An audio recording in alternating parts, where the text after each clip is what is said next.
Hey guys, your boy Iamsickflowz here today. Today is Friday, so you know what time that is. That means it's story time with Sick.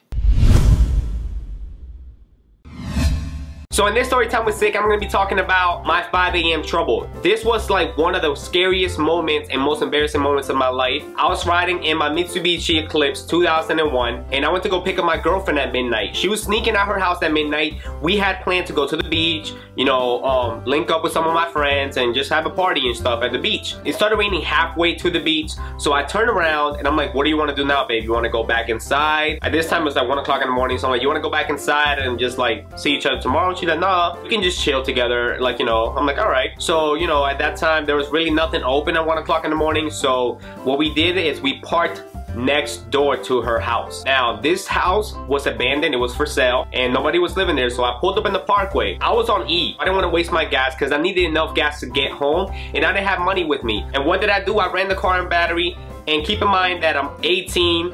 I didn't have any knowledge about cars at the time, to be honest. You know, we were in the car for like 4 hours just talking, making out, laughing, watching YouTube videos, just stupid stuff like that. At the end of the night, it was like 5 o'clock in the morning. She had to sneak back in her house because her dad was gonna go to work at 5:30, or at least get up to work at 5:30 and go to work at 5:45. You know, she's like, okay, wait until I get inside. So give me like 5 minutes to sneak inside and then start your car just in case your engine wakes up my dad. So I'm like, okay, I'll wait for you to get inside. So I waited the 5 minutes, you know. I looked at my car, the 5 minutes, blah, blah, and all this stuff. Then when I went to go turn on the car, guess what? It didn't turn on, guys. It didn't turn on, and I was so panicking. So I'm like, okay, now I need to call my dad to come jump my car because her dad is about to be out in 15 minutes and I can't be caught. I go to call my dad and guess what? My phone is dead. So it's 5:30 in the morning, my phone is dead, my car is dead.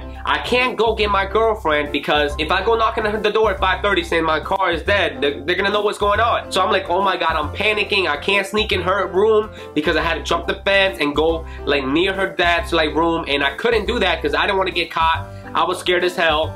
So I only had one thing to do, guys. I started going from door to door, knocking on people's door. Now, the people that did answer the door, I was like, hey, it's an emergency, may I please use your phone? I had people curse me out. I told somebody to watch out, they have a bulldog. Somebody told me that they're gonna shoot me if I don't get away, and all these things. Now, I remembered that one of my friends from high school lived a mile away. So I walked that mile, I knocked on his door, and his mom answered the door. Well, she didn't answer the door, she was just saying, who's this? I'm like, Carlos, I'm one of Curtis's friends. So my friend comes to the door, doesn't open the door again. So he doesn't open the door, and he's like, who's this? I'm like, Carlos. Now keep in mind, he's probably like half asleep, and I'm like, it's Carlos from 6 Hour. So as soon as I said that, he opens the door, and he's like, damn man, what's going on? Why are you knocking on my door this early? What the hell? I'm like, bro, I'm sorry, man. My car got stranded over there. This is my situation. Can I use your phone? So I called my dad once my friend let me use his phone. I told my dad the situation. My dad was a little bit drunk, but he still had to come and jump the car with my mom. At that time, it was so embarrassing because like my dad and my mom were just like yelling at me. They're like, what the hell were you doing out here? Doesn't your girlfriend live there? Blah, blah, blah, blah, blah, blah. I was scared, but I had to do what I had to do.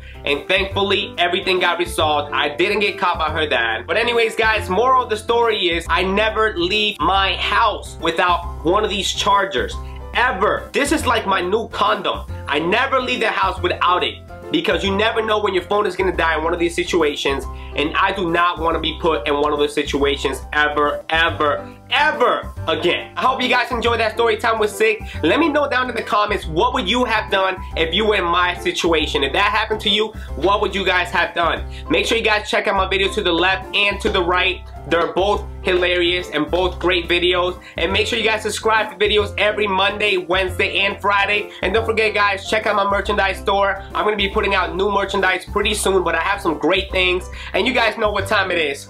Oh, damn!